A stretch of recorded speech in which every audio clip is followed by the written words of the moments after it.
Hi అండి అందరికీ welcome back to our channel.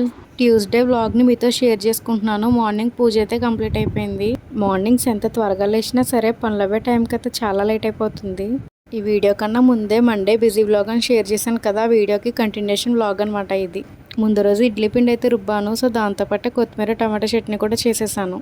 Mornings హడావిడి లేకుండా ఉంటుందని చెప్పి చింతపండు వేసి చేసే చట్నీలు ఏమైనా ఉంటే ముందు రోజే చేసేసుకుంటాను.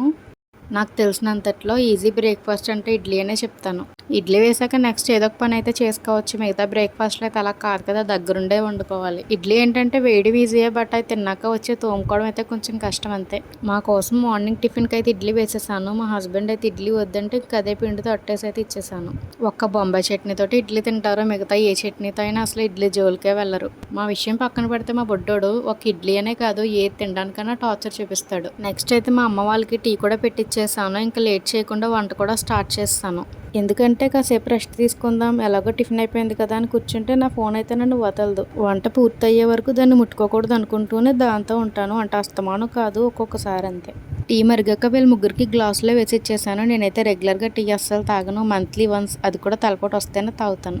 తలపోటుకి టీ ఆర్ కాఫీస్కి రిలేషన్ ఏంటో మనకి తెలీదు. అలా అని తాగితే తగ్గిపోతుందా అంటే అది కూడా చెప్పలేం. నెక్స్ట్ అయితే పప్పు తోటకూర వండుదామని చెప్పి పప్పు ఉడికాక కట్ చేసిన తోటకూర కూడా వేసేసి ఉడికించేసాను. నాకు అంగర్లో పడి వీడియో రికార్డ్ అవుతుందేమో అనుకున్నాను, ఇంతగా ఆన్ చేయలేదు అనుకుంటా, అదైతే రికార్డ్ అవ్వలేదు. పప్పు ఉడికాక తాలింపు పెట్టేసి పక్కన పెట్టేసి అన్నం కూడా వార్చేసాను. టిఫిన్ వంట అయ్యాక వచ్చిన సామాన్లు కూడా కడిగేసాను. ఇవైతే మా చెట్టు జామకాయలే, మొన్న ఎప్పటిదో ఈ వీడియో. ప్రజెంట్ అయితే ఏం కాయట్లేదు, చాలా చిన్నగా ఉన్నాయి. ఈవినింగ్ తీసుకొచ్చిన కూరగాయలు అయితే నీట్గా ఫ్రిడ్జ్లో సర్దేశాను. ఆఫ్టర్నూన్ పప్పు అయితే అయిపోయింది. నైట్కి టిఫిన్ ఏదో తెచ్చేస్తా అంటే ఇంకా వద్దని చెప్పి చపాతీ విత్ దొండకాయ కర్రీ అయితే చేశాను. ఈ కర్రీ కాంబినేషన్ తినడం అంటే చాలా రేర్ అనమాట, ఎప్పుడో ఒక్కొక్కసారి తింటాం అంతే. ఇలాంటి గ్రేవీ కర్రీస్ ఏవైనా మార్నింగ్ చేసుకుంటే నైట్ అయితే డెఫినెట్లీ చపాతీయే చేసుకుంటాం. నైట్ టిఫిన్ చేసాక నేనైతే ఎడిటింగ్ చేసుకుంటున్నాను. మాకు అన్నయ్య అయితే టీవీలో పడిపోయాడు. ఒకసారి టీవీలో పడ్డాడంటే ఇంక మనం ఏం చెప్పినా పట్టించుకోడు. అలా అని చెప్పి టీవీ ఆర్ ఫోన్కి అయితే ఎడిక్ట్ అవ్వలేదు, మనం పెడితేనే చూస్తాడు. వాడు అంతటాడైతే అసలు అడగడు. వీడి బొమ్మలు సరిపోక కిచెన్ ఐటమ్స్ అన్నీ కావాలంట. ఇవైతే డీప్ ఫ్రై చేసుకునేవి, ఇవి కూడా తెచ్చేసుకుని ఆడుకుంటున్నాడు. ట్యూస్డే వ్లాగ్ అయితే ఇక్కడితో ఎండ్ చేస్తున్నాను. వీడియో నచ్చితే లైక్ చేయండి. బాయ్.